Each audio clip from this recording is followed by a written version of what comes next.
अम्मी मर गई हो तुम हमारे लिए। मुझसे वादा करो कि तुम मुझसे शादी नहीं करोगे। किससे? मोहतशम ने मुसीबतों ने रुख कर लिया हमारे घर का। तज़ीद ने तो मैं कहीं का नहीं छोड़ा। मैं जानती हूँ इस पैनिक के पीछे कौन है। कौन?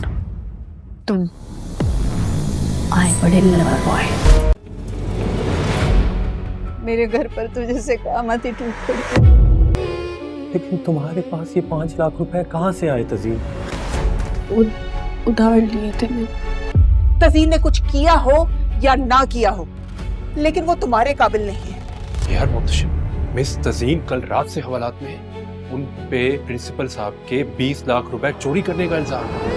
मोहतशिम को उसका कोलीग आकर ये बात बताने वाला है कि मिस तज़ीन कल से हवालात में बंद हैं, और मोहतशिम जैसे ही ये बात सुनेगा वो बहुत ही ज़्यादा हैरान हो जाएगा और वो अपने कोलीग से सवाल करेगा कि आखिरकार ऐसा कैसे हो सकता है। मिस तज़ीन की तो शादी होने वाली थी, तो उसका कोलीग उसको ये बात बताएगा कि प्रिंसिपल साहब ने उस पर 20 लाख रुपए चोरी का इल्ज़ाम लगाया है, जिसकी वजह से पुलिस वाले उसे पकड़कर ले गए हैं। और मोहतशिम जब ये बात सुनेगा उसके तो पैरों तले से ज़मीन निकल जाएगी, क्योंकि मोहतशिम को इस बात का यकीन है कि मिस तज़ीन ऐसा कदम नहीं उठा सकती, और वैसे भी उसे पैसे तो मैंने दे दिए थे, तो फिर चोरी करने का तो कोई तुक ही नहीं बनता। इसीलिए वो मिस तज़ीन के पास जेल में पहुंच जाएगा ताकि उसकी मदद कर सके। लेकिन तज़ीन उसकी मदद लेने को तैयार नहीं होती और उस पर ही इल्ज़ाम लगाना शुरू कर देती है कि इस सारे खेल का मास्टरमाइंड तुम हो और तुमने ही मुझे जेल भिजवाया है। तुम चाहते ही नहीं थे कि मेरी शादी हो, क्योंकि तुम मुझसे शादी करना चाहते थे। तो